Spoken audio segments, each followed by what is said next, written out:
우리에게 1분 1초가 너무너무나 귀합니다. 오전에 드린 말씀은요, 현대교회의 문제가 뭔가 여러 가지로 우리가 진단할 수 있지만, 첫째는 하나님의 말씀에 성경의 권위가 무너지고 있다라고 했습니다. 우리가 이제 우리 주님이 우리를 이렇게 사랑하시니 마귀가 놀라서 물러가네 하고 찬송을 했습니다. 우리가 사탄의 존재를 인정을 한다고 하면은 사탄이 어디를 공격하려고 할 건가?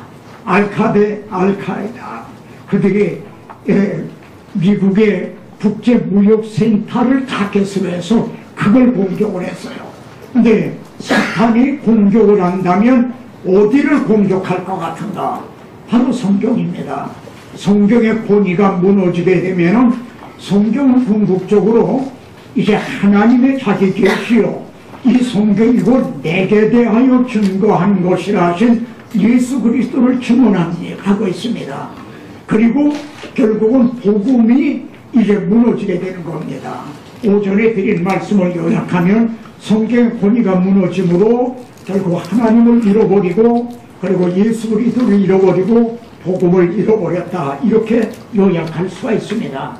그러면 복음 하는데, 우리가 쉽게 복음 하는데 복음이 무엇인가? 여기에는 광의, 넓은 의미에서의 정의가 있을 수 있습니다. 예수 그리스도가 이제 육신을 입고 이 땅에 오셨다는 것만으로도 그건 기쁜 소식입니다. 그렇지만 우리가 이걸 구속사라고 하는 이런 맥락에서 볼 때 복음의 핵심은 뭔가 하면은 여기에 이제 이걸 정리해 놓고 있습니다. 태초에 말씀이 계시니라. 이 말씀이 하나님과 함께 계셨으니 이 말씀은 곧 하나님이시라. 그런데 이 말씀이 육신을 입고 우리 가운데 오셨다는 겁니다. 본래 하나님을 본 사람이 없으되 하나님을 볼 수 없는 하나님을 볼 수 있도록 하나님, 이제 아버지 품속에는 독생하신 하나님이 나타나셨다. 그래서 빌립이 이제 아버지를 좀 보여주십시오 라고 말했을 때, 나를 본 자는 아버지를 보았거늘 라고 말씀하신 게 겁니다. 독생하신 하나님이 나타나셨다. 이게 좀 엄청난 사건인 거죠. 이렇게 임마누엘 사건이란 건 전무후무한 정말 엄청난 사건입니다. 그러나 우리의 구원은 여기에서 이루어진 것이 아닙니다. 이제는 우리 구주 그리스도 예수의 나타나심으로 말미암아 나타났으니 한 것이 이것입니다. 나타나셨다. 말씀이 육신을 입고 나타나셨다는 겁니다. 그런데 왜 육신을 입고 나타났냐면, 그런 사방을 패하시고 주님이 이제 십자가에 달려 죽으셨다는 겁니다. 그런데 죽음이 끝이라면은 오히려 패한 것이 됩니다. 그런데 죽으시고 다시 사심을 통해서 사각을 패하시고 복음으로서 생명과 썩지 아니할 걸 드러내신지라. 그래 정의하기를 나타나셔서 드러내셨다. 죽으시고 다시 사심을 통해서 드러내셨다. 그를 믿는 자마다 생명과 썩지 아니하를 영생을 한다고 하는 이걸 드러내셨는데, 이게 복음이라고 이제 정의를 하고 있습니다. 그리고 사도 바울은 내가 이 복음을 위하여 선포자와 사도와 교사로 세우심을 입었노라 라고 말합니다. 이 말씀 여기 10절에서는 이렇게 나타나셔서 드러내신 복음을 자기에게 증언하기 위해서, 그런데 이 11절에 나타난 여기에서도 사도 바울의 마음을 알 수가 있고 우리들의 마음가짐을 여기에서도 우리가 깨닫게 됩니다. 즉 뭐냐면, 사도 바울은 자기를 선포자라는 말을 앞에다 내세우고 있다는 겁니다. 아마 우리가 생각하기에는 자신이 사도라고 하는 걸 이걸 앞에다 내세울 것으로 여길 것입니다. 아닌 게 아니라 사도 바울은 이제 그의 소신서에서 자신의 사도권을 얼마나 이제 정말 변명하고 있는지를 우리가 이게 보는 바입니다. 근데 자기가 사도라고 하는 건 이제 자신의 명예를 위해서가 아니라 만일 바울이 사도라는 게 무너지게 되면 자신이 증언한 복음까지가 훼손이 되기 때문에 무너지기 때문에 그래서 그렇게 이제 그것을 변명한 거지 자신의 체면이나 명예나 이걸 위해서가 결코 아니라는 겁니다. 여기에서는 사도 바울의 그 마음의 본심이 드러납니다. 나는 이렇게 나타나셔서 드러내신 걸 선포하라고 세움을 받은 자다. 그래서 이걸 앞에다가 꽂고 있다고 하는 말입니다. 그러면 이거는 사도 바울만 이래야 되는 사람이 되는 것이 아니라 이것이 바울의 마음 자세여야만 되는 것이 아니라 결국 우리들도 그러해야 하다는 것을 말씀합니다. 자, 여기 다시 여기 좀 더 되는데요. 자녀들은 저 우리들입니다. 혈과 육에 속하였으며 그래서 주님도 그도 또한 같은 혈과 육을 입고 오셨다는 겁니다. 육신을 입고 결국 나타나셨다는 거죠. 그리고 여기 죽음을 통하여 어떻게 승리하셨는가, 우리를 어떻게 구원하셨는가, 죽음을 통해서 구원하셨다는 겁니다. 그리고 주님이 죽으신 것이 끝이라면은 오히려 사탄에게 잡아먹히게 됩니다. 그런데 죽으시고 다시 사심을 통해서 죽음의 세력을 잡은 자 그 마귀를 멸하셨다. 그래서 죽기를 무서함으로 한평생 동안 매우 종노타는 우리들을 이렇게 자유하게 해방시켜 주셨다, 구원하여 주셨다 라고 히브리서에서도 이렇게 증언하고 있습니다. 그런데 오직 비밀한 은밀한 가운데 있는 하나님의 지혜를 말하는 것인데 이렇게 말합니다. 이것이 하나님의 지혜였다는 겁니다. 예? 자기의 독생자를 육신을 입고 이 땅에 보내셔서 죽음을 통해 십자가에 달려 죽으시게 하고, 그런데 거기가 끝이 아니라 죽음을 통해서 사망의 죽음의 세력을 잡은 자 마귀를 멸하시고 우리를 구원해 주시는 이러는 이것이 하나님의 지혜였다는 겁니다. 예? 그러니까 하나님의 지혜라고 하는 것을 하나님의 마음이었다. 예? 이렇게 또 우리가 해석할 수도 있겠습니다.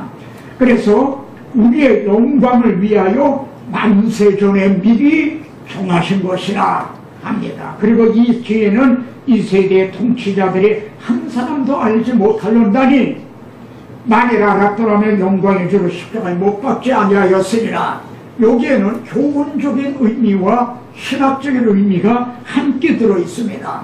교훈적인 의미는 예수가 하나님의 아들이요 그리스도시라는 것을 몰랐기 때문에 주님을 십자가에 못 박았다. 알지 못했기 때문에 십자가에 못 박았다. 이런 교훈적인 의미가 있습니다. 근데 신학적인 의미는 사탄이 자기가 예수 그리스도를 십자가에 못 박으면은 오히려 죽음을 통하여 죽음의 세력을 잡은 자, 곧 마귀를 멸하시게 된다는, 자기가 멸망을 당하게 된다는 것을 만약 이 기회를 사탄이 알았더라면 주님을 십자가에 못 박지 않았을 거라고 하는 이런 신학적인 의미도 여기에 들어있다는 말입니다. 다시 강조합니다만 이 말씀 속에는 교훈적인 면과 신학적인 면이 아울러 함께 나타납니다. 교훈적으로는 예수 그리스도를 영접을 했어야 되는 거죠. 그런데 영접지 않냐고 그를 십자가에 못 박았다는 건 그가 누구인지를 알지 못하기 때문에 그랬던 것이요. 신학적인 의미는 죽음을 통해 죽음의 세력을 잡은 자 마귀를 이제 멸하신다고 하는 이걸 사탄이 몰랐기 때문에 가론 유다 속에 들어가서 예수님을 팔게 하고 십자가에 달게 했다고 하는 이런 신학적인 의미가 있다는 겁니다. 자, 여기 복음이 뭔가, 그리고 주님이 왜 오셨는가, 주님의 마음이 뭔가, 이를 통해서 우리는 무엇을 위해서 세움을 받았는가, 현대 교회가 정말 무엇을 잃어버렸는가 하는 것을 우리가 더 이제 분명하게 알게 됩니다. 이제 예수님께서 이제 제자들에게 너희는 나를 누구라고 하느냐 그랬대. 주는 그리스도시요 살아계신 하나님의 아들이시니이다. 라고 고백을 했습니다.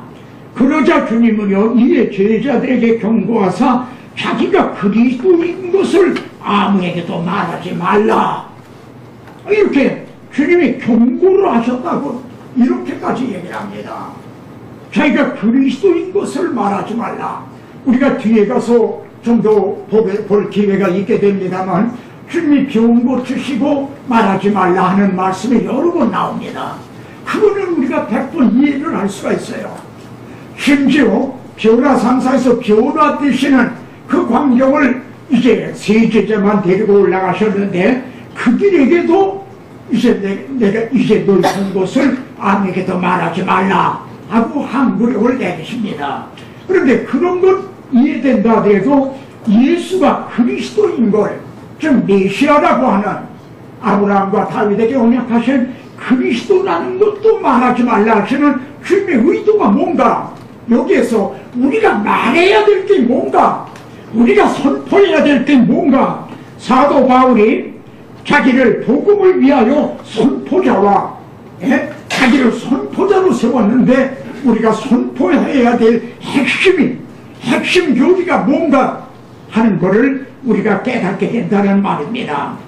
그래, 이걸 말하지 말라.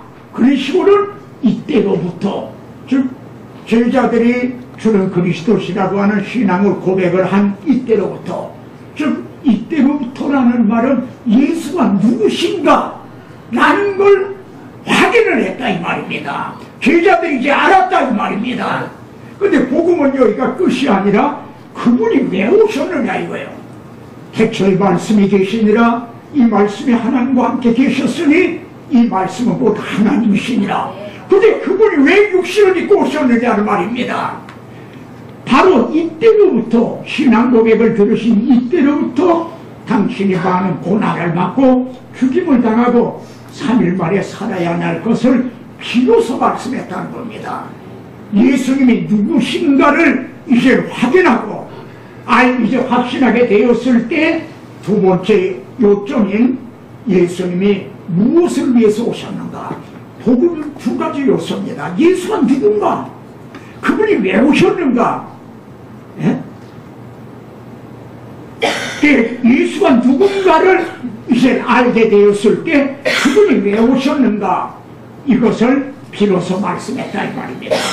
그리고 주님은 십자가를 앞에 놓고 처음에는 이것이 물러가게 해달라고 구하셨어요. 그러나 내가 이를 위해서 이때에 왔나이다. 이를 위해서 이때에 왔나이다. 주님이 이 땅에 오셔서 다른 많은 말씀과 기사와 이적을 다 행하셨다 하더라도 만일 이를 위해서 이때에 왔나이다 하고 하신 십자가를 감당하시지 않았다면 주님은 이 땅에 오신 사명을 감당하지 못한 것이 될 것입니다.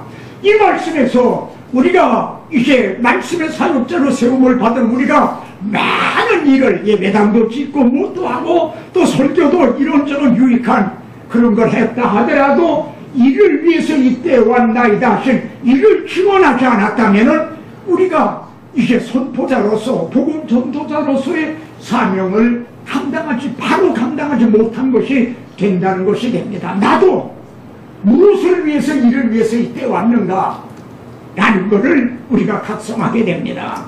그리고 주님은 이 대지상적인 기도라고 하는 요한복음 17장에서 아버지께서 내게 하라고 주신 일을 내가 이루어 아버지를 이 세상에서 영화롭게 하였사오니 이렇게 말씀합니다. 다시 강조하지만 주님이 다른 걸 다 이루었다 하더라도 주님이 이제 우리의 죄 대속제물이 되시는 이걸 이루시지 않았다면, 그리고 우리가 이를 정말 강조하고 증언하고 또 증언하지 않았다면 우리가 말씀의 사역자로 전도자로 세움을 받은 이 사명을 온전히 감당했다고는 말할 수가 없다는 겁니다. 그런데 오늘날에는 이 핵심적인 이것이 옆으로 비켜났거나 또 이것이 변질이 됐다는 겁니다. 자유주의 신학자들은 이 주님의 구속 교리를 이제 도살적인 신학이라고 조롱을 합니다. 그렇게 비웃고 조롱을 하고 있어요. 자, 그리고 주님은 십자가상에서 다 이루었다 하셨습니다. 주님이 다른 일을 다 하셨다 하더라도 만일 죽으시고 다시 사심을 통해 이때 막혔던 휘장이 비로소 열려졌는데, 예? 만일 주님이 십자가를 감당하시지 않았다면 이 다 이루시지를 못한 것이 이제 된다는 말입니다.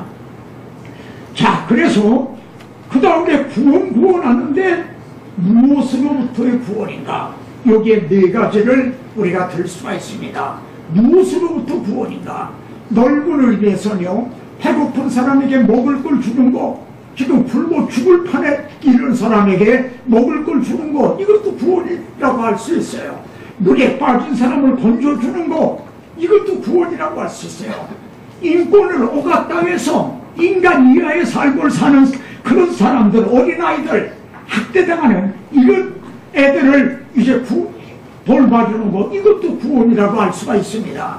그러나 궁극적인 구원은 뭡니까? 성경이 말씀하는 구원, 너희가 길지를 알지니 길지가 너희를 자유하게 하리라 하신 그 자유가 뭔가? 첫째는 죽기를 무서워함으로 한평생 동안 매여 종노릇하는 모든 자들을 도와주려 하시냐 하는 구원입니다. 누구에게 종노릇 하고 있습니까? 사탄인 겁니다. 그러니까 사탄으로부터의 노임을 받는 이게 구원인 겁니다. 사탄으로부터의, 그래 오늘날 종교타원주의 혹은 자유주의 신학에 이 구원이 있는가? 그들이 이 구원을 얘기하고 있고 이에 대한 해답을 주고 있는가? 오히려 부정을 하고 있다는 겁니다.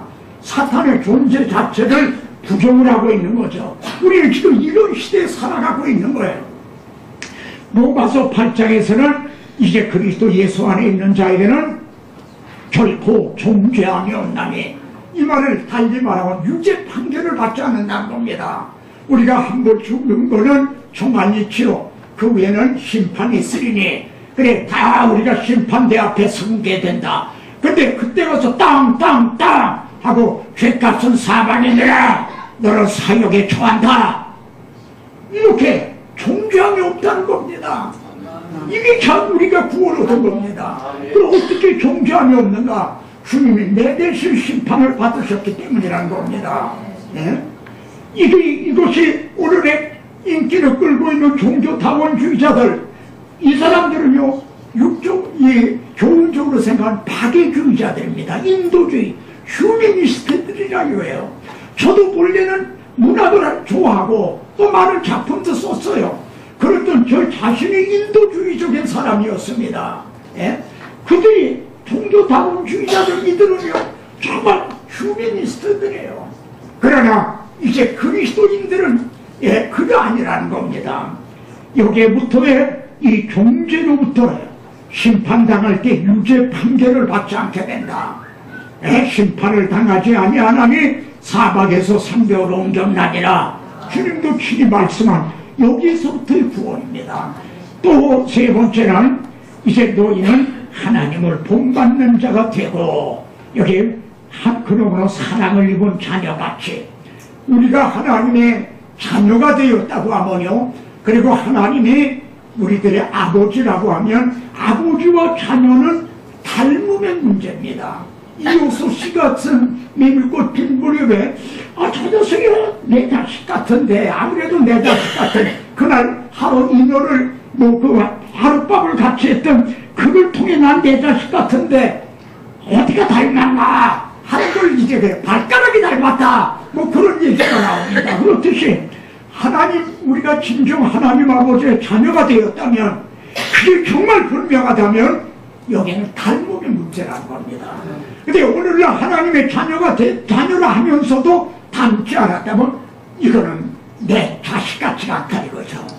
이거는 뭔가 좀 잘못된 뭘 고정 맞은 것 같은, 그 닮음의 문제. 여기 죄의 오염으로부터의 구원이라는 겁니다. 세 번째는 우리가 이렇게 이제 구원 얻었으니까 하면은 마음대로 해도 괜찮단 말이냐, 이런 뒤에 성화 때 좀 더 자세히 나옵니다만 그게 아니라는 겁니다. 우리가 진정 하나님의 자녀가 되었다면 참 아버지와의 닮음의 문제다. 그리고 궁극적인 구원이 겁니다. 우리가 지금 구원을 얻었지만 완성된 것이 아니에요. 구원 얻은 완성된 모습이 이 모습이 아닙니다. 여기에 이 썩을 것이, 여기 앞에 서 있는 유도성이 이 썩을 것이 속자명을 입고 이 죽을 것이 죽자명을 입을 때에는 사망이 이김에 삼키고 이기리라고 기록된, 사망이 이긴 자에게 삼킴을 당한다는 겁니다. 지금은요 사망이 다 잡아먹는 거예요. 사망에 삼켜요. 근데 이 사망을 이김이 삼키는 날이 기록되리란 말씀이 이루어지리라. 그래서 맨 마지막에 멸망받을 원수는 사망이라. 이때 가서야 구원은 완성됩니다. 이것이 계시록 21장에 다시 사망이 없고 애통하는 것이나 곡하는 것이 좋은 것들이 다 지나갔으리로라. 예?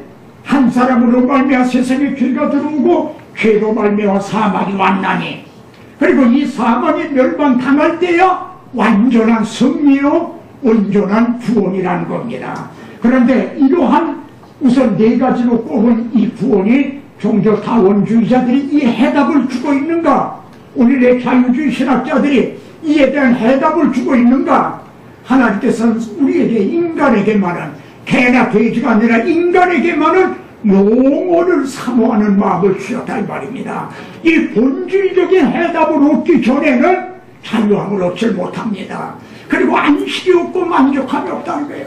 그러니까 아까 제가 든 공자나 그 소카노비나 소크라테스나 또 그리고 우리 한국의 유수한 철학자들이나 이러한 사람들이 그 본질적인 묘기에 목말라 있다. 오늘의 성도들도 마찬가지입니다. 자, 믿음 하는데 그 무엇을 믿는 믿음인가? 무엇을 믿는 믿음인가? 많은 사람이 주님의 행하시는 표정을 보고 그 이름을 믿었으나 표정을 보고 믿었다 이 말입니다. 그리고 여기에는 오병이어를 먹고 많은 사람들이 따랐어요. 그런데 주님이 내 살을 먹고 내 피를 마셔라 그런 얘기를 하자 그때부터 그의 제자 중에서 많은 사람이 떠나가고, 저는 여기에서 이들을 말이죠 제자라고 부르고 있다는데 주목하게 됩니다. 이들은 잠깐 왔다가 가는 구경꾼이 아니라 이거예요. 제자라고 해요. 그때부터 그의 제자 중에서 많은 사람이 떠나가고 다시 그와 함께 다니지 아니하더라. 그 오늘날 이제 소위 말하는 제자라고 하는 사람, 입으로 쥐어줘하는 사람들 가운데서도 어떤 계기만 되면 그들이 떠나갈 준비가 돼 있는 사람들이에요. 다시 다니지 아니하더라. 예? 그러니까 표적을 보고 믿는, 축복을 받기 위해 믿는, 병 낫기 위해서 믿는, 이걸 성경이 말씀하는 구원에 이르는 믿음은 아니라는 겁니다. 어느 때는 자칫하면 떠나갈 수 있는, 그들은 떠나갈 그런 사람들이라는 겁니다. 그럼 우리가 믿는 복음을 요약을 하면 예수는 우리가 범죄한 것 때문에, 우리 죄 때문에 나 대신 내어 주셨다는 겁니다. 내어 줌이 되고, 저는 가는 현장에서 끌려온 여인에게 주님이 나도 너를 정죄하지 아니하느니, 그리고 그냥 무죄 석방을 하셨어요. 정죄하지 아니하느니. 그는 누명을 쓴 여인이 아니라 아주 현의 몸이란 말이에요. 그런데 어떻게 그를 정죄하지 않을 수가 있단 말인가? 하나님께서는 그 여자 대신, 가늠한 현장에서 끌려온 여자 대신 자기 아들을 내주셨다는 겁니다. 이것이 하나님의 사랑이요 마음이요 복음이라는 겁니다. 우리가 전해야 될 하나님의 마음을 전하지고, 그래서 자녀들의 마음을 돌이키게 하는, 출애굽기에 보면 이런 말씀이 나오죠. 족이 6년 동안 종사를 했어요. 그래서 7년 동안 내년에는 자유하게 합니다. 자유하게 해라. 근데 이 족이 나는 상전과 내 주인, 상전과 내 처자를 사랑하기 때문에 난 나가서 자유하지 않겠다. 그러면은 그 족을 데려가서 문지방에 가서 말해요. 이 피를 송곳으로 뚫으라. 그런 말씀이 나옵니다. 자기 자유할 수가 있어요. 주님은 자유하실 수가 있었어요. 사도 바울도 난 자유자 아니냐, 사도 아니냐, 그래 내가 족으로 섬겼다 이거예요. 그런데 주님이 왜 양손과 양발을 못 받겠습니까? 아버지 하나님의 그 이름과 영광, 상전을 사랑하시고 그리고 초자로 여겨주시는 우리들을 사랑하시기 때문에 주님은 난 자유하지 않겠다. 오히려 양손 양발에 못 박이시고 참에 허리를 상하신, 예? 그렇게 했다면 그 초자는 그 남편에게 그 아버지에게 어떻게 해야 마땅하냐 이 말입니다. 아버지가 남편이 자유할 수 있는데도 나는 내 아내와 자식을 사랑하기 때문에 난 자유하지 않겠다. 그래서 이제 그 귀를 뚫는 이런 우리는 이해가 되게 어려운 이런 말씀을 이제 대하게 되는데 그 초자들은 그 남편에 대해서 아버지에 대해서 어떻게 해야 마땅한가. 사랑하는 자들아, 하나님께서 우리에게 어떠한 사랑을 사랑하사 우리를 하나님의 자녀란 일컬음을 받게 하셨는가. 진실로 그러하다. 이 사랑을 입은 우리들이 말이죠, 네? 어떻게 아버지를 사랑하고 해야 되는가. 예수는 우리가 범죄한 것 때문에 내어줌이 되고 나 대신 내어줌이 되고 또한 의롭다 하심을 위하여 살아나셨나니라. 즉 부활하심을 통해 내 죄가 다 해결이 됐구나, 예? 이것이 입증이 됐다는 말입니다. 예를 들어서 빚을 갚으러 간 사람이 말해요. 돌아오질 않는다면 어떻게 됩니까? 빚을 갚으러 해결하러 갔던 사람이 돌아오지 않는다면 그 빚이 해결이 안 됐다는 것이 된단 말이에요. 주님이 우리 죄 때문에 내어주심이 됐지만 만일 주님이 죽음에 붙들려서, 예? 거기에서 나오시지 못한다면 우리 죄가 해결이 안 된다는 증거란 말이에요. 해결이 아직 안 됐구나. 그런데 주님이 부활하심을 통해서 내 죄가 다 해결이 되고 내가 이제 의롭다함을 얻었다는 그것이 증명이 되었다는 이것을 믿는 것이 이 성경이 말씀하는 믿음인 겁니다. 그래서 사도 바울은 시작, 내 말과 내 전도함이 설득력 있는 지혜의 말로 하지 아니하고. 근데 오늘날은 솔직히 우리들까지도요, 어떻게 하면은 설교할 때 설득력 있는 지혜로운 말로 할 수 있을까? 우리 거기에 머리를 쥐어짜고 있는 건 아닙니까? 근데 바울은 내가 전도할 때 그렇게 안 했다는 거예요. 그래 어떻게 했는가? 다만 성령에 나타나신 능력으로 하여. 요 앞에요, 요 4절 앞에는 3절에 이런 말씀이 나옵니다. 바울이 고린도에 복음을 들고 갔어요. 아직 복음이 안 들어간 데입니다. 고린도는 전혀 복음이 안 들어간 거예요. 근데 바울이 처음에 갔어요. 어땠을까요? 그때 고린도라고 하는 시에는요, 인구가 적어도 한 70만 명 정도였다고 합니다. 항구 도시가 얼마나 흥청망청한지 거기에 왜소한, 예? 내가 말에는 졸아나 말 주변도 별로 없는 바울이 복음을 들고 갔는데 그 거대한 골로새 이제 고린도라고 하는 도시 앞에 서 있는 사도 바울 몇 사람이 수임을 했겠죠. 한 38명이었을까요? 그때 어땠을까요? 내가 힘이 두렵고 떨렸다고 했어요. 내가 약하고 두렵고 떨렸다. 이 3절을 좀 봐주십시오. 사도 바울은 천초로적인 인간이 아닙니다. 우리와 똑같았어요. 여기에서 어떻게 복음을 이걸 전한단 말인가. 그래서 작정을 한 거예요. 나를 내 말과 전도함으로 난 설득하려고 하잖아.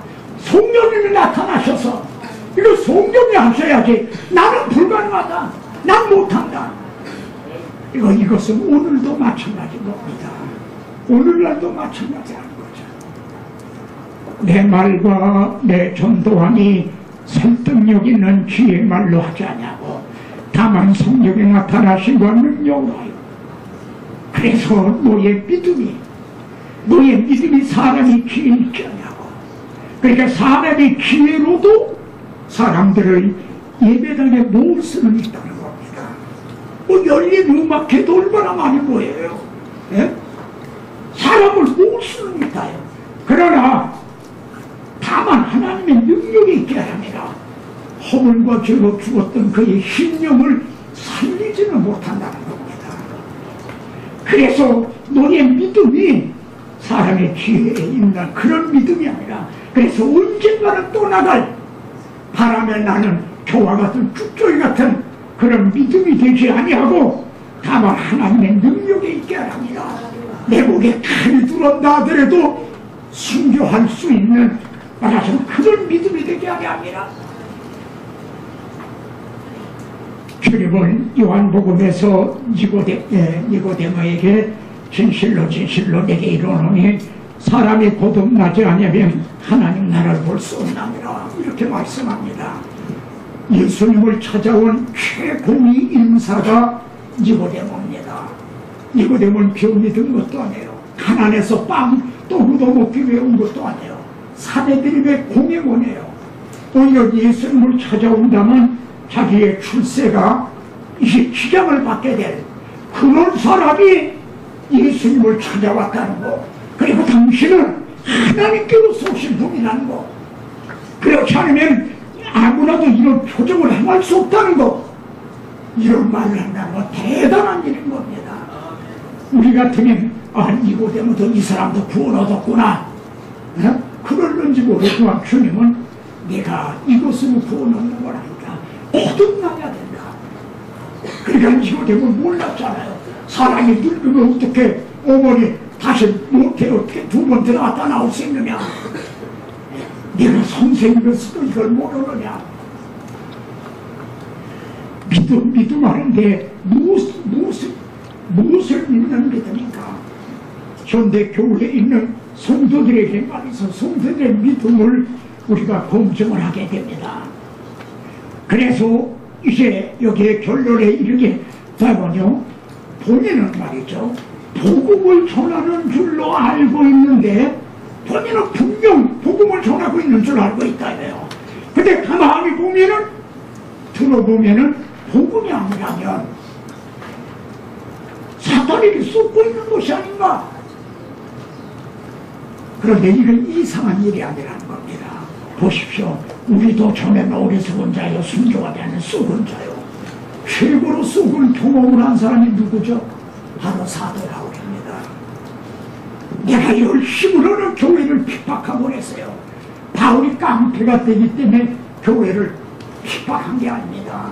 그것이 하나님 앞에 충성하는 줄 알았던 거예요. 예? 그래서 전에는 썩은 자요. 그리고 오늘 우리들은, 그리고 오늘의 이제 지도자들은 썩는 자가 없단 말인가. 예? 아버지, 저들을 사랑으로 주옵소서. 자기들이 하는 것을 알지 못한 입니다. 이들이 썩고 있다는 거죠. 대지가 복사의 자식들아 그래주셨죠. 대제사장 서기관 장로 보고요. 아니 어떻게 그들이 자신이 뺀 복사의 자식, 즉 사탄에 의해서 지배를 당하고 있다는 겁니다. 그걸 본인들이 알았을까요? 쏟고 있다는 겁니다. 고린도후서 2장에서도 이는 우리도 사탄에게 속지 않게 하려 합니다. 우리는 자주 쏟고 있다는 거죠. 우리는 그 계획책을 알지 못하는 바가 아니로다. 사도 바울은 그 쏘아봤던 자기 때문에, 예? 사탄의 그 계획책을 말이죠, 작전을 홀히 들여다보고 있다는 거예요. 그래서 사탄에게 속지 않게 하려 합니다. 이것은 이상한 일이 아니라 사탄도 자기를 광명한 천사로 가장하나니, 사탄은 이처럼 가장의 명수죠. 그래 여기 디모데후서에 여기 보면 이렇게 박스로 묶어놓은 거는 좀 더 주목해 보십사 하는 그런 뜻이 있습니다. 여기에요, 그들로, 여기 그들이 누구냐면은 나중에라도 가서 성경을 찾아보시면요, 이 그들은 교회 안에 있는 사람들입니다. 그리고 교회 안에서도 말씀을 가르치는 지도자들이라는 겁니다. 근데 그들이 깨요. 잠들어 있다는 겁니다. 지금 그들이 깨요. 근데 마귀의 올무에서 여기 마귀에게 마취를 당하고 있는, 말하자면 그런 상태라는 겁니다. 마귀의 올무에서 벗어나. 그러니까 마귀에게 지금 코가 껴있다는 거죠. 그래서 끄는 대로 끌려다니고 있는, 그래 거기에서 벗어나 하나님께 사로잡힌 바 되어, 반대로죠. 거기에서 벗어나 하나님께 사로잡힌 되어 그 뜻을 따르게 하실까.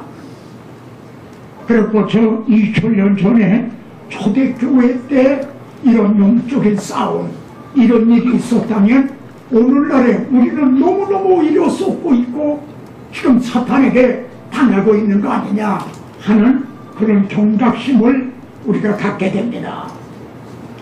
예수도 알기 원하네 흑오를 우르네와 계속해 주신 사랑을 간절히 알기 원하네.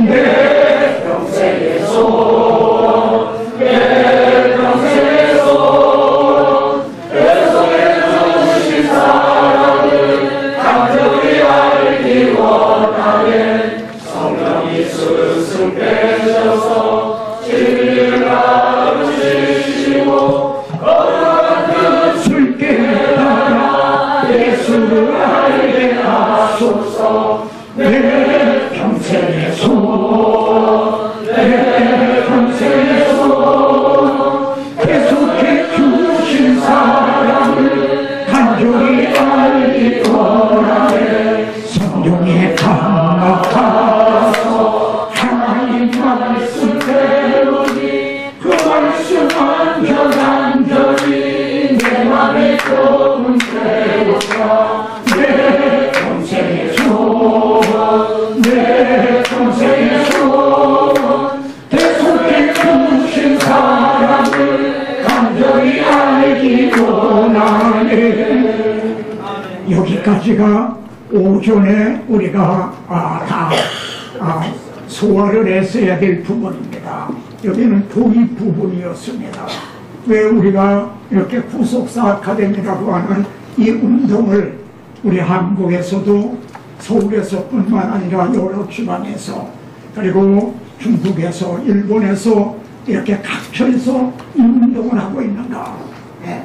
바로 잃어버린 이 성적의 권위를 세우고 무너져간 이 성경의 권위를 세우고 그래서 하나님을 알게 하시고 그리고 잃어버렸던 복음 이를 회복하자는 그래서 이제 구원 복음 하는데 복음이 뭔가 구원 하는데 구원이 뭔가 믿음 하는데 믿음이 뭔가 이걸 바로 찾자. 그래 결국 마귀에게 쏟지 말자. 쏟지 않게 하려 합니다.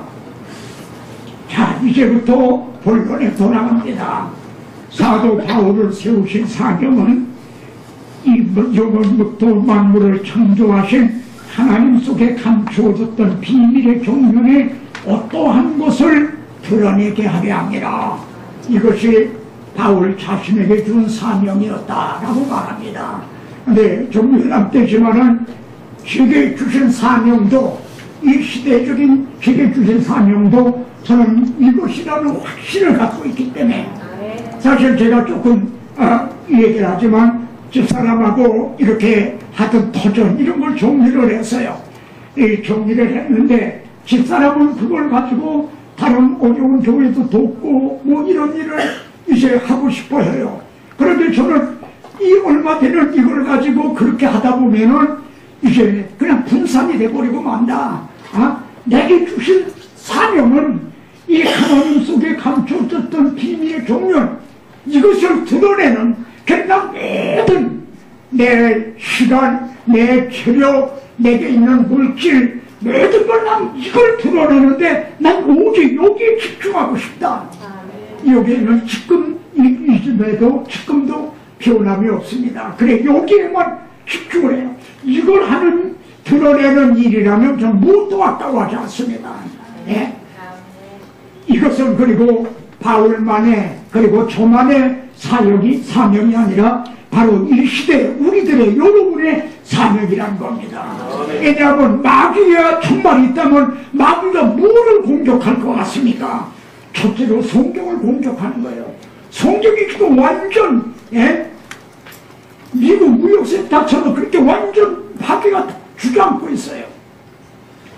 자 그래서 바울은요, 내게 주신 하나님의 그 은혜의 경륜을 너희가 들었을 터이라. 그리고 또 하나는요, 하나님 속에 감췄던 비밀의 경륜. 여기 보시오. 은혜의 경륜, 비밀의 경륜이 나오죠. 이 비밀의 경륜은 하나님의 구원 계획입니다. 하나님께서 이 구원 계획을 이제 그걸 계획하시고 이걸 조직적으로 이루어 나오신 거예요. 그런데 이 하나님의 경륜은 여러분 각자에게도 은혜의 경륜으로 주어지고 있다는 겁니다. 여러분이 이 자리에, 오늘 이 자리에 앉아서 우리가 이 말씀을 함께 받게 된 오늘의 있기까지의 하나님의 나를 인도하신 발자취를 한번 더듬어 보시기 바랍니다. 어떻게 나를 은혜의 경륜 가운데 이렇게 인도하셨는가? 내게 하나님의 그 은혜의 경륜을 내게 주신 너희가 들었을 터이라. 뭐예요? 사도 바울이 큰 예수님을 대적하고 스데반을 돌로 쳐 죽이고 다메섹에 가는 공문을 가지고 이렇게 하려던 그가 해보다 더 밝은 빛이 둘러 비치면서 사울아 네가 나로 비방하느냐, 이걸 네가 들었을 것이다. 그래서 가장 앞장섰던 대적자를 오히려 이 복음을 증거하는데 가장 앞장서게 하셨. 이것이 바울에게 향한 은혜의 경륜이었던 거죠. 근데 여러분에게도요, 은혜의 경륜이 있어요. 제가 사는 데는 개성에서 떨어진 시골 마을인데 지금 집에서 이렇게 꼽아보면 집이 12집인가 밖에 없어요. 그러니까 시골치고도 얼마나 적어요. 월요골이라고 하는 12집인데 근데 거기 복음이 없었어요. 복음이 들어오지도 않았어요. 그리고 근처에 교회도 없었어요. 목사님 시골 얘기하셨습니다. 그래서 제게 주신 은혜의 경륜이 있고요. 또 여러분에게도 주신 은혜의 경륜이 있다는 겁니다. 그 은혜의 경륜 속에 오늘 우리가 이 자리에 이렇게 모이게 됐고, 또 하나님의 비밀의 경륜이 지금 그대로 이루어져 나가는데 거의 종착역에 이르게 됐다는 거죠. 자, 그래서 바울에게 주신 사명은 크게는요, 이방인의 사도로 자기를 세워주셨다. 그리고 또 하나는 하나님 속에 감췄던 비밀의 경륜이 어떠한 것을 드러내게 하려나. 제가 이건 전에 세미나 때는 전하지 못했던 겁니다. 근데 이걸 보면요, 이건 구조란이에요. 영원부터 만물을 창조하신 하나님 속에 감췄던 비밀의 경륜. 그리고 10절에 이런 겁니다. 이 비밀의 경륜은 이제 교회로 말미암아 하늘에 있는 통치자들과 권세들에게, 이게 누구 계세요? 하늘에 있는 통치자들, 권세들, 이걸 천사들이 분명하죠. 천사들에게 하나님의 각종 지혜를 알게 하려 하시니라. 그러니까 천사들도 모르고 있었던 거라는 겁니다. 하나님 속에 감췄던 비밀의 경륜은 심지어 하나님을 수종들고 있는 하늘에 있는 천사들까지에게도 그들도 몰랐다는 거예요. 그런데 이들이 이 땅에서 이제 예수 그리스도 하나님의 아들이 육신을 입고 이 땅에 오셔서 십자가에 달려 죽으시고 그리고 죽음을 통해 부활하시고 하는 걸 통해서 말이죠. 이들이 얼마나 놀랐을까요? 성자 하나님이 말구육간에 태어나셔서 갈보리 십자가에 못 박아 죽으시는 걸 바라볼 때, 그리고 그 죽음을 통해서 천사를 붙들어 주려 함이 아니라 아브라함의 자손들을 붙들어 주려 하십니다. 이걸 천사들도 결박해서 심판날까지 가두셨다는 말씀이 나오잖아요. 근데 이 천사들이 그걸 바라볼 때 얼마나 이걸 놀라워했을까요? 그리고 얼마나 이걸 부러워했을까요? 아니 어떻게 이런 일이 있을 수가 있는가? 이거 이해가 되십니까? 하늘에 있는 통치자들과 권세들에게 하나님의 그 각종 지혜를 알게 하랍니다. 누구를 통해? 교회를 통해서요. 교회를 통해서 비로소 한다는 거예요. 교회를 통해서 이루어지는 걸 통해 그들도 한다는 거예요. 그리고 여기에서는 거룩하신 사도 누가 성령으로 나타내신 것 같이 다른 세대에서는 사람의 아들들에게 알리지 않았다. 이것이 구약시대에도 물론 몰랐던 거라는 겁니다. 구약시대에도요. 구약시대 성도들에게도 이건 감춰져 있던 것이지, 그들도 몰랐던 거라는 거예요. 여러분, 이걸 우리가 드러내야 되지 않을까요? 이걸 증거해야 되지 않을까요? 이게 놀라운 어마어마한 일. 다시 말하지만 공자가 찾자 헤매고 석가모니가 찾아 헤매고 소크라테스가 찾아 헤매도 얻지 못했던 이 보화를 우리가 이 진주를 만났는데 이 복음을 시시한 것처럼 옆으로 밀었고 하늘에 있는 통치자들 권세자들도 이걸 몰랐던 거, 이걸 우리에게 기원하라고 주셨는데 우리 이거를 이제 부인하거나 혹은 옆으로 밀어놓고 싸구려 혹은 이 정도만 전하고 있다고 하면 얼마나 우리가 부끄러운 일입니까? 이를 통해서 우리가 이를 깨닫게 됩니다. 한번 더 깊이 의미해 보시기 바랍니다. 그러면은 하나님 속에 감췄던 비밀의 정리를 왜 전해줘야만 하는가? 첫째는요, 이게 그리스도께서 하신 방법입니다. 부활하신 주님은요, 따라 내가 부활한 예수다! 어떻게 보면 그럴 것 같은데 이게 모세 오경이죠. 모든 선지자의 글로 시작하여 모든 성경에 쓴 바 자기에 관한 것을 자세히 설명하시니라. 이 성경을 후속사적으로 그대로 하신 거죠. 그렇게 하자 그들의 눈이 밝아지고 마음이 뜨거워져서요, 그냥 낭패와 실망을 당하고 자기 고향으로 낙향을 하는 거예요. 그들이 그 밤으로 뛰어올라갔어요. 무슨 힘이 그 밤으로 예루살렘으로 그들을 다시 올라가게 했어요. 가보니까 11제자가 모였고 또 거기에 주님이 나타나시는 것을 보게 되는데요. 이 비밀의 종류를 전해줘야만 너의 속사람을 능력으로 강건하게 하옵시며.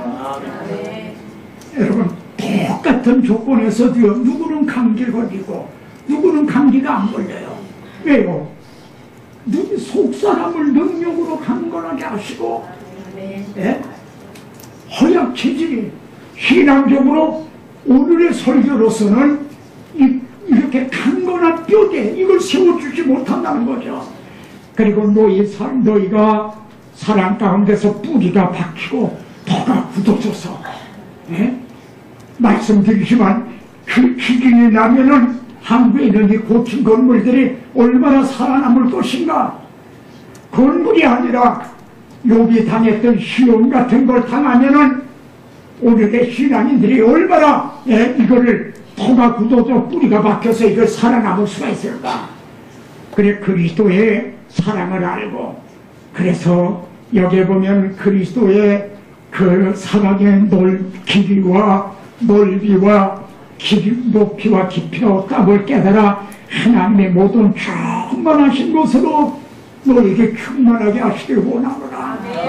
같이요, 우리에게 주신 성령으로 말미암아 하나님의 사랑이 우리 마음에 부음과 되리니, 이 비밀의 종류를 여러분이 전할 때요, 이제 그 믿음은 들음에서 난다. 그 설교를 듣는 사람들의 마음에 성령께서 하나님의 사랑을 갖다 부어주신다는 거예요. 성령으로 말미암아 하나님의 사랑이 부어진다는 겁니다. 이 비밀의 종류를 여러분이 전할 때 그 듣는 성도들의 마음에, 그래서 우리가 이 비밀의 종류를 전해 주어야만 한다. 자, 제가 이걸 그걸 또 넣어봤어요. 신앙인적인 게 뭡니까? 지정의적인, 알고, 그리고 마음이 뜨거워지고, 그리고 그걸 실천에 옮기는 지정의적인 이 신앙인격체가 세워진다는 겁니다. 그리스도의 제자로 세우기 위해서다. 오늘날 그리스도인들이 참 숫자적으로 많은데요, 지정의적인 이 신앙 인격체, 그리스도의 제자들이 참만 이게 세워지지 않잖아요.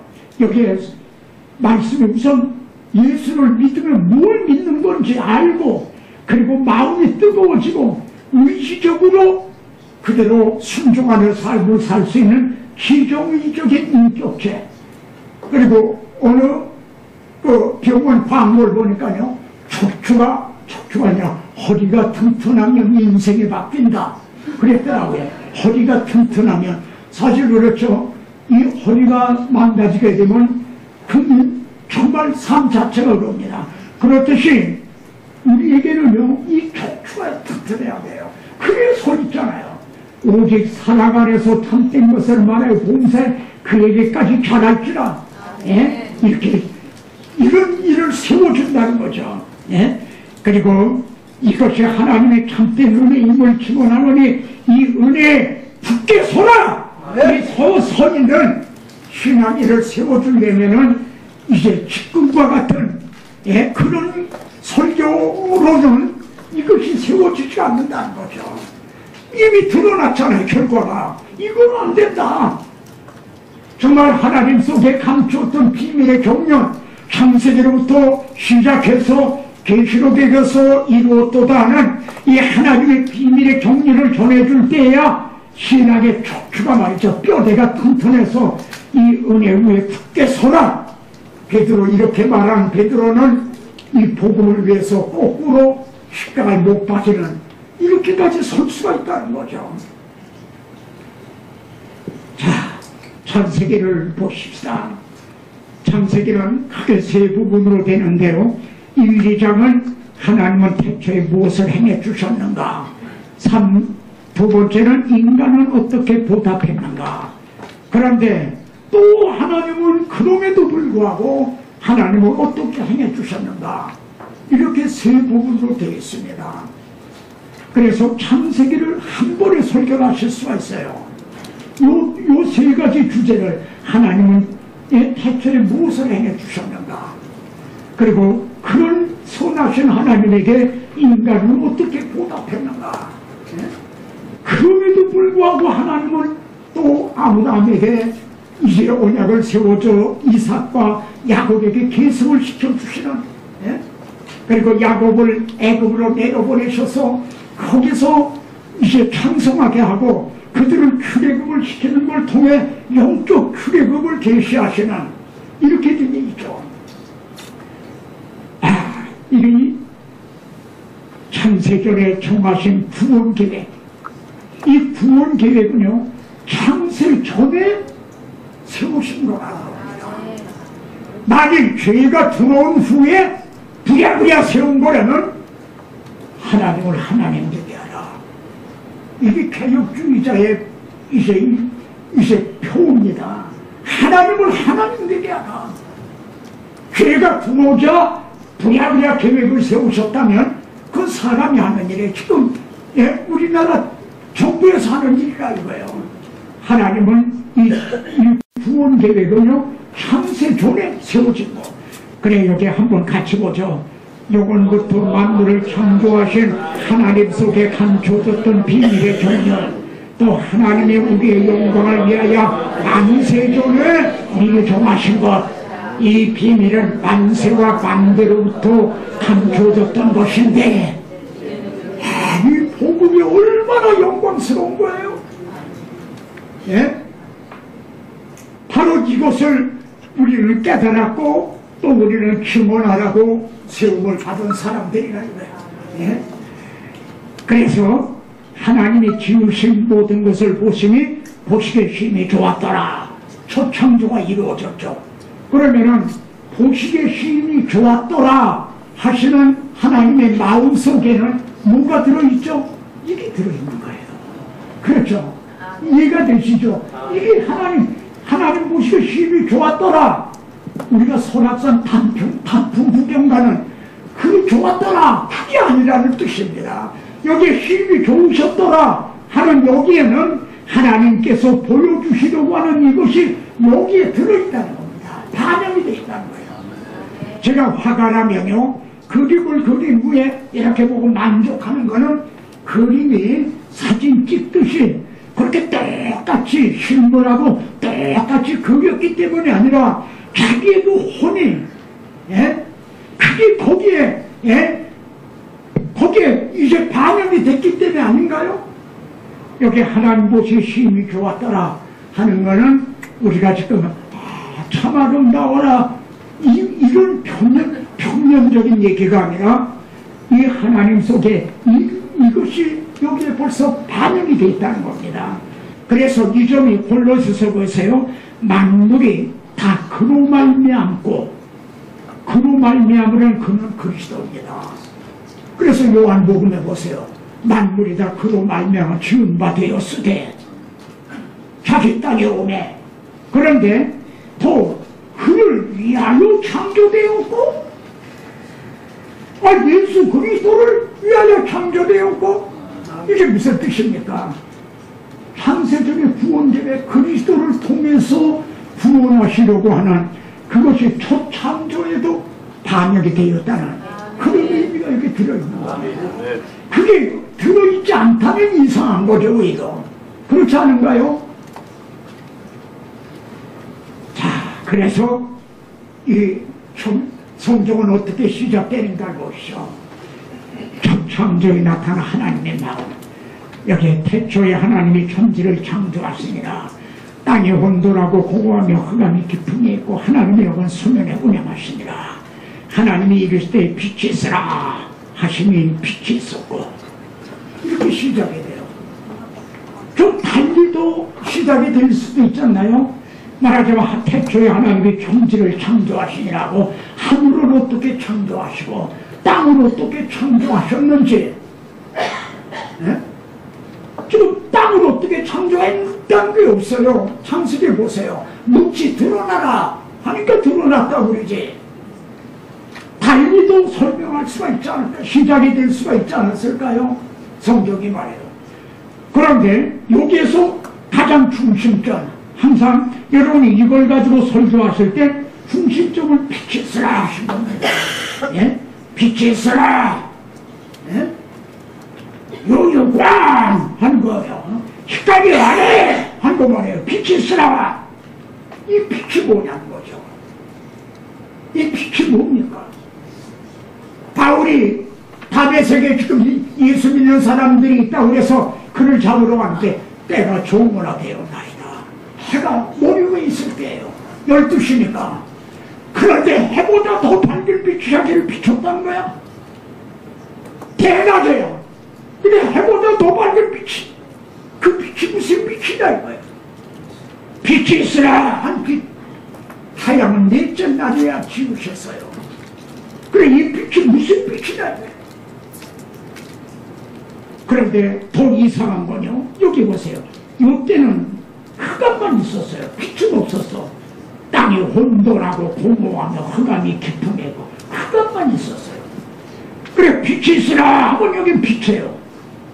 그럼 빛만 있어야 되잖아요. 흑암은 없고. 이제 근데 세 번째는 빛, 이제 하나님이 빛과 어둠을 나누사 또 빛과 어둠을 나누셨다고 말씀하고 있다는 거죠. 여기에 참 빛, 그 세상에 와서 비치는 빛이 있었나니 하신 벌써 그리스도를 위해서 지음받았다. 아까 그랬죠? 예? 만물이 다 그로 말미암고 그를 위하여 창조되었고 벌써 복음이 여기에 반영이 되어 있다는 거죠. 여기 들어있다는 거죠. 그거를 성령에 의해서 깨닫게 된 사람이 바울입니다. 그래서 바울은 나를 세운 것은 하나님 속에 감추었던 이 비밀의 경륜을 드러내게 하려 합니다. 바울이 드러내요. 다른 사람이 드러내고 있잖아. 바울이 드러내고 있어. 자 보세요. 하나님이 이르시되 빛이 있으라 하셨는데 어두운 데에 빛이 비치라 말씀하셨던 그 하나님께서 바로 창세기 1절, 2절, 3절 그걸 지금 얘기하고 있는 거죠. 어두운 데서 땅이 혼돈하고 공허하며 흑암이 깊은 데 있는 그때에 빛이 비치라. 빛이 있으라 말씀하셨던 그 하나님이, 그 동일한 하나님이 예수 그리스도의 얼굴에 있는 하나님의 영광을 아는 빛을 우리 마음에 비춰주셨다. 이 빛의 비침을 받지 않고 그리스도인이 될 수 있는 사람은 아무도 없습니다. 그런데 오늘의 그리스도인들이 정말 이 마음에 이 비침을 받았는가? 전에는요, 우리가 다 혼돈하고 공허하고 흑암이 깊음에 있는 우리의 심령 상태가 그랬겠어요. 그래도 빛에서 하고 복음의 빛이 비춰진 거죠. 네? 여기 흑암에 행하던 백성이 큰 빛을 보고 사막의 그늘질 땅에 거주하던 자에게 빛이 비치더라. 그러지 않습니까? 일어나 빛을 발하라.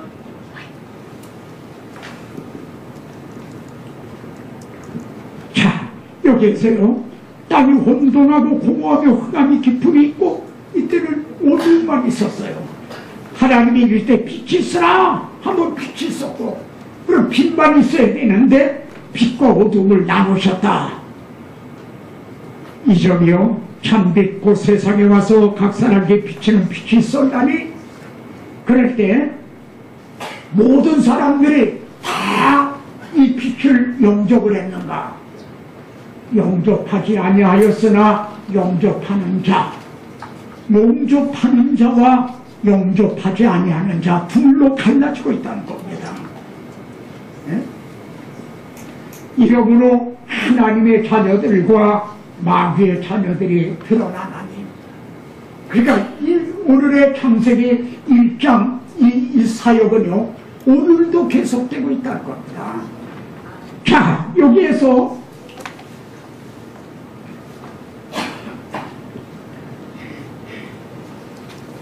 이 말씀을 좀 주목해 보시기 바랍니다. 성경에 등장하는 하나님의 첫 말씀이 빛이 있으라 하는 말씀이었어요.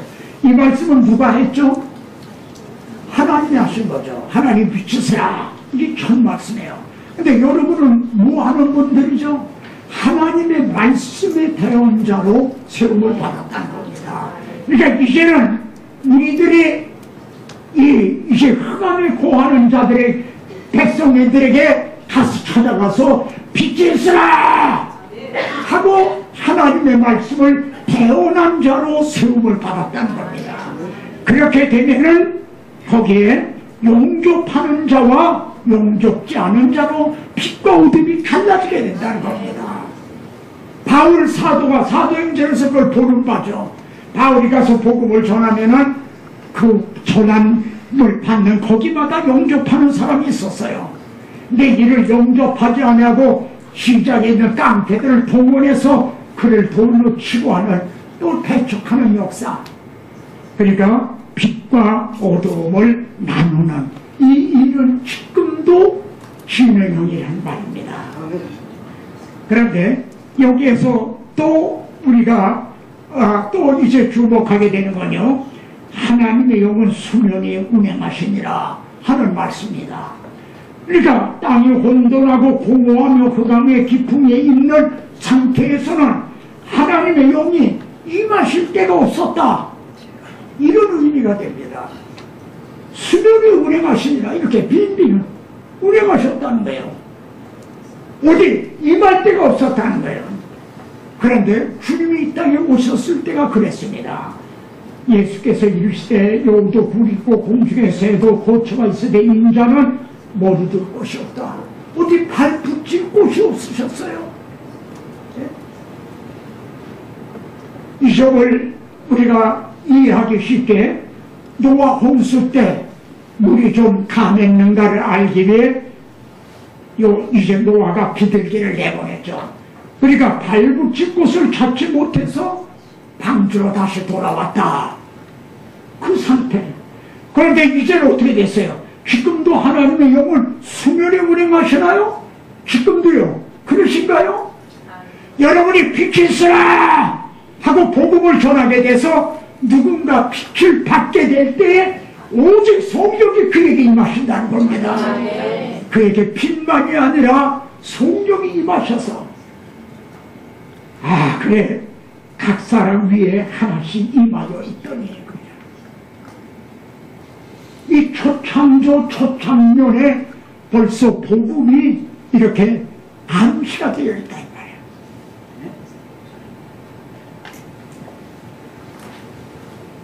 자, 적용 제가 여기에서 말이죠. 여기 1번호를 매겼지 않습니까? 이 번호. 이거를 요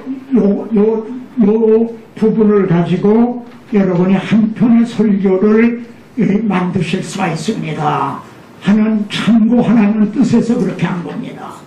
1번. 그러니까 요걸 가지고 한 편의 설교를 작성해 보시라. 그런 참고하시라고 이제 한 겁니다. 그래서 요 적용도 가능하면 집어넣어 봤는데 이거는 좀 더 충실하지는 못해요.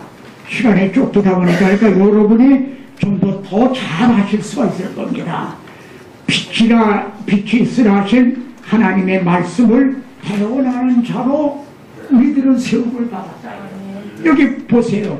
그러나 너희는 택하신 족속이요 왕같은 제사장들이요 거룩한 나라의 그 소유된 백성이니. 왜 이렇게 우리를 이렇게 성도들을 세우셨냐. 이는 너희를 어두운 데서 불러내어 그의 기이한 빛에 들어가 계신 하신 이의 아름다운 덕을 선포하게 하려 합니다.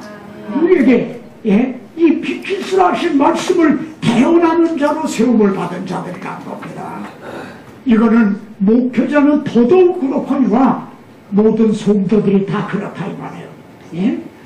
바울에게 호련히 하늘로부터 빛이 그를 둘러 비치는지라. 그러시고 뭐라고 그러셨죠? 내가 너를 구원하여 그들에게 보내어 그 눈을 뜨게 하여 어두운 데서 빛으로 사탄에게서 하나님께로 돌아오게 하기 위해서 이것이 이 하나님의 말씀을 태어나는 자로 우리가 세움을 받았다. 그런가 하면 한편으로는 이 반대로 대적하는 자가 있다는 거죠. 그때마다 이 세상 신이 사탄입니다. 그리스도의 영광의 복음의 광채가 비치지 못하게 대항을 한다는 겁니다. 자, 그런데요, 우리는 말로만 복음을 전하는 것이 아니라 입으로만 전하는 게 아니라 빛을 비추는 삶을 살아야 된다는 겁니다. 자, 보세요. 너희는 세상의 빛이라. 이같이 너의 빛이 사람 앞에 비추게 하여. 우리들의 선한 행위죠. 그래서 그들로 너의 착한 행실을 보고 과연 예수 믿는 사람은 다르구나. 그리고 하늘에 계신 너희 아버지께 영광을 돌리게 하라. 근데 오늘의 이 교회는 이게 뒤집어져 버렸죠. 오히려 우리 때문에 하나님의 이름이 모독을 당하고 있는 거죠. 영광을 받으시는 게 아니라 말이죠. 자, 그래서 말이에요. 여기 이렇게 나와요.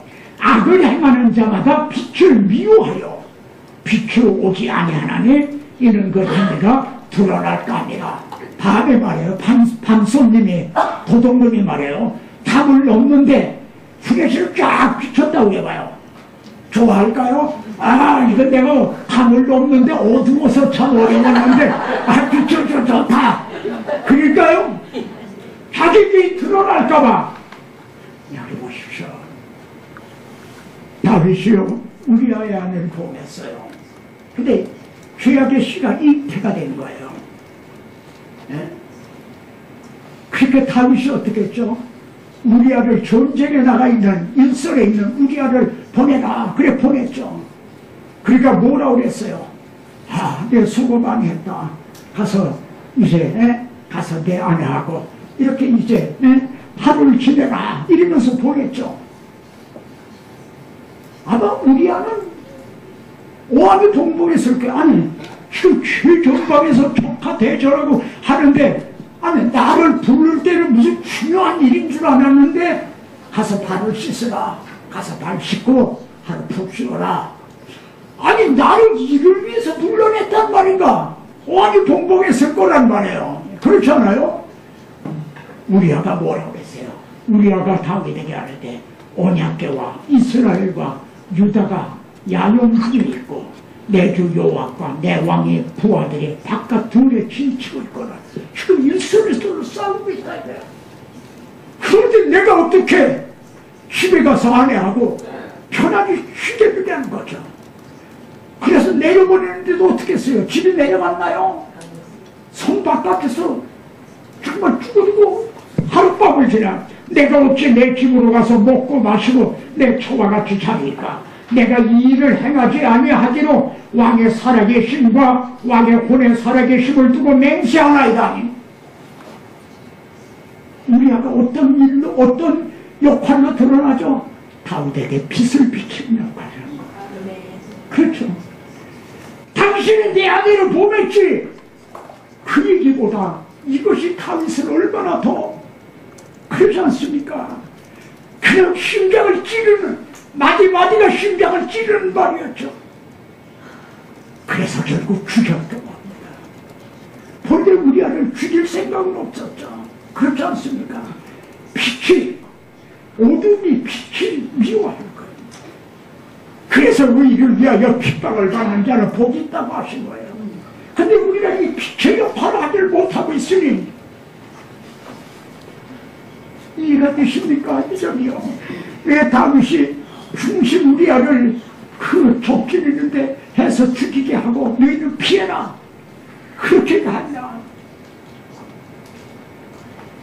온 세상이 캄캄하여서 장빛이 없었더니 그 빛나는 영광 나타나 온 세상 빛이 없네. 영광 영광의 주 영광 영광의 주 밝은 그림에 비치네. 영광 영광의 주 영광 영광의 주 이 세상에 빛은 오직 주 예수라. 주 말씀을 믿는 사람은 그만이 시원하고 그 명령을 준행하는 자 그 길이 환하겠네. 영광 영광의 주 영광 영광의 주 밝은 그림에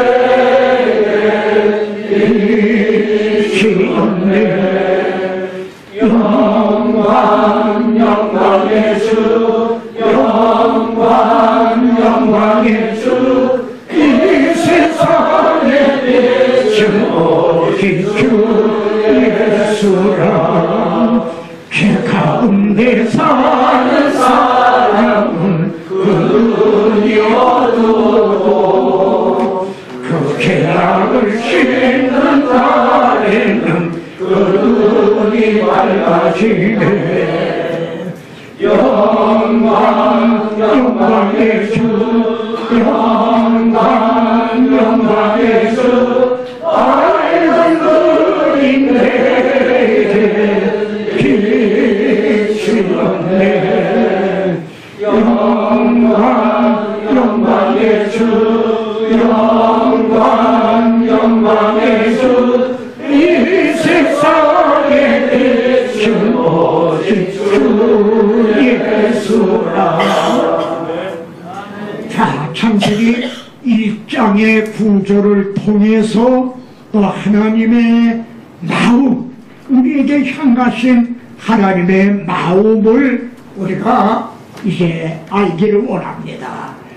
창세기 1장의 구조는요, 첫째 날, 둘째 날, 셋째 날은 그릇을 만드세요.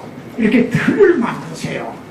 그리고 넷째 날, 다섯째 날, 여섯째 날에는 거기에다 채우시는, 그렇게 이제 지으셨어요.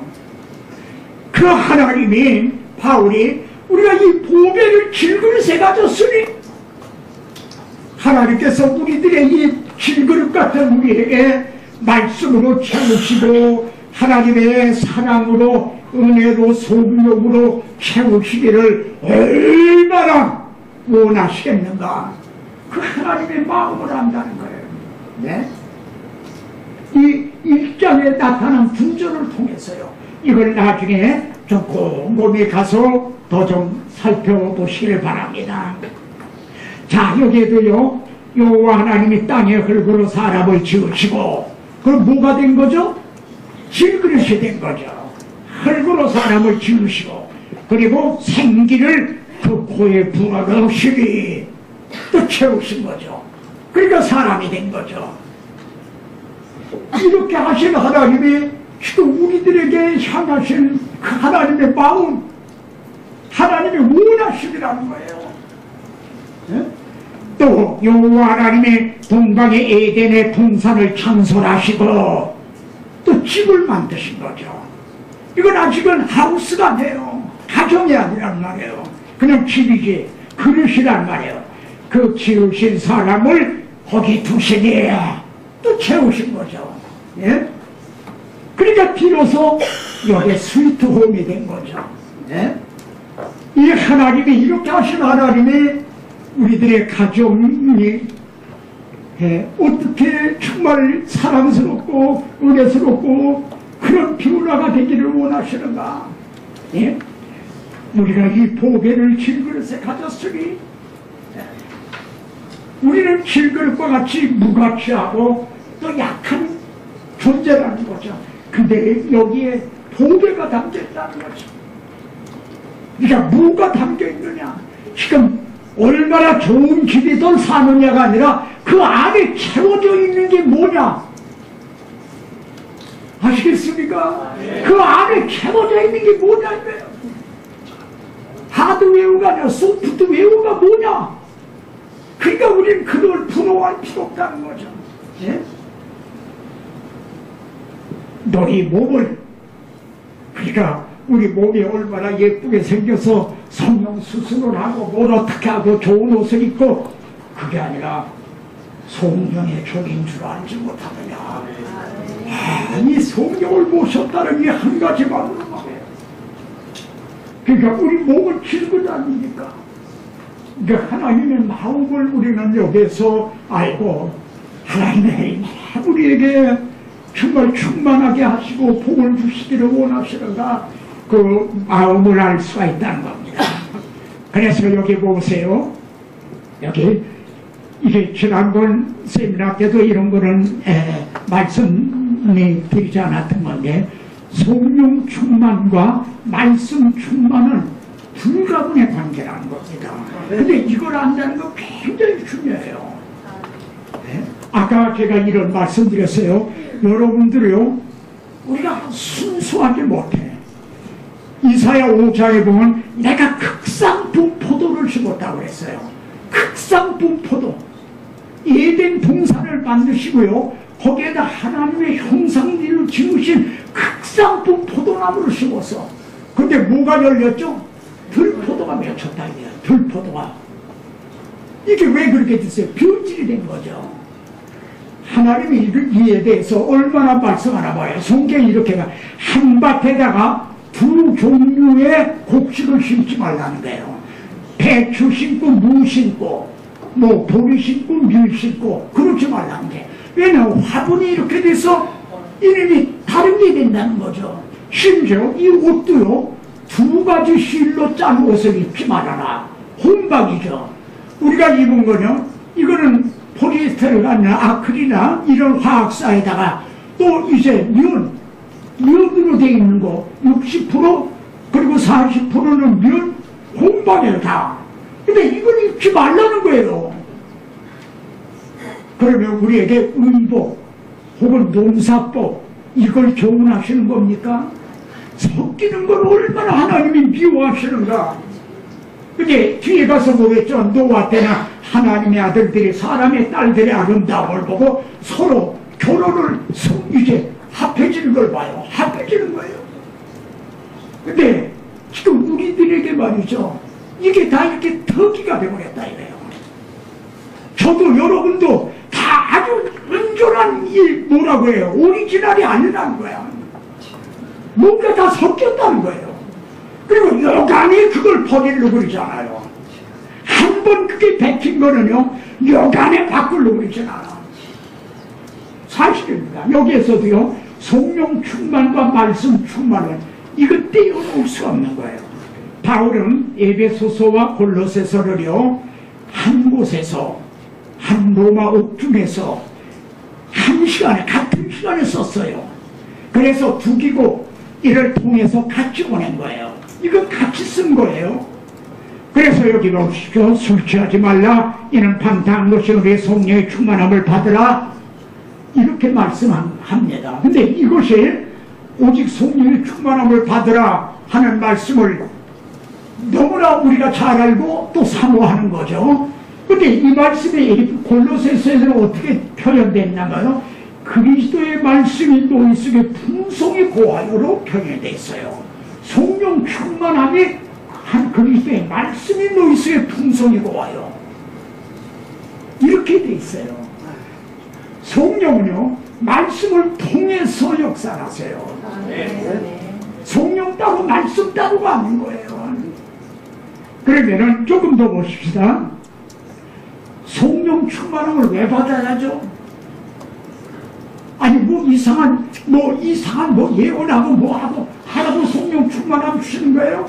여기 문맥을 보세요. 첫째, 시와 찬송과 신령한 노래들로 서로 화답하며 너희 마음으로 주께 노래하며 찬송하며. 여기서도요, 왜 말씀이 충만해야 돼요? 시와 찬송과 신령한 노래들로 부르며 감사하는 마음으로 하나님 걸 찬양하고. 똑같죠, 이거 지금. 예?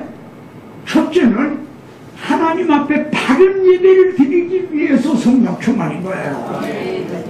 그래서 신령과 진리로 하나님 앞에 예배할지니 그런 거예요. 첫째가 하나님 앞에 받으심직한 예배를 드리기 위해서요. 그리고 문맥을 보세요. 그 안에 아내들아, 남편들아, 자녀들아, 아내들아, 종들아 하는 말씀이 쭉 나와요. 여러분, 정말 그리스도 안에서 아내 노릇을 바로 하려면 성령 충만함을 받아야 바로 할 수 있어요. 그렇지 않으면 믿지 않는 사람 아내들과 똑같아지는 거예요. 성령 충만함으로 그리스도의 아내로서, 그리스도인의 남편으로서, 그리스도인의 자녀같이, 그리스도인의 아비같이 이 임무가요, 이 사역이 이게 쉬운 일이 아니야. 어떻게 아내 노릇 바르게 한다는 거, 남편 노릇, 그리고 부모 노릇 바르게 한다는 게 이게 쉬운 일이 아니에요. 저는 사실 이제 제가 젊어져서 다시 장가를 갈 수 있다면요, 정말 이제는 남편 노릇 잘할 것 같아요. 이미 뭐 돌이킬 수 없는 것이란 말이에요. 여러분 안 그렇습니까? 근데 그게 쉬운데 아니에요. 근데 제가 다시 젊어져 다시 이제 장가 간다 해도 또 못할 겁니다. 그렇게 어려운 거예요. 그러니까 이건 똑같아요. 그러니까 여기에서 성령 충만함을 받으라 하는 말씀이 그리스도의 말씀이 너희 속에 풍성히 거하여. 뒤에 가서 이게 이제 다시 나오지만 이렇게 반복이 되면 이해가 쉬울 거예요. 우리가 성화의 삶을 어떻게 살아야 됩니까? 어떻게 해서 살게 됩니까? 새 언약은 어디다 기록하죠? 너희들의 마음에 기록하고 생각에 이제 두기가 그러셨어요. 그럼 이게 무슨 뜻입니까? 우리들의 마음과 생각이 하나님의 말씀에 의해서 이제 살게 된다는 거죠. 근데 그것이 말씀만이 아니라 또 너희 몸은 너희가 하나님께로부터 받은 바 성령의 전인 줄 알지 못하느냐? 그러니까 말씀만 우리 마음에 기록이 된 게 아니라 우리 마음에 또 성령이 임하셨다 이거예요. 그러니까 그때마다 때마다 일마다 성령께서 내가 마음에 기록이 돼 있는 이 말씀을 통해서 하나님이 원하시는 바가 뭔지, 성령의 소욕이 뭔지를 인도하신다는 겁니다. 네? 이해가 되시나요? 고전요? 네? 그런데 문제는 뭐예요? 마음에 하나님의 말씀이 기록이 안 돼 있다는 겁니다. 그러면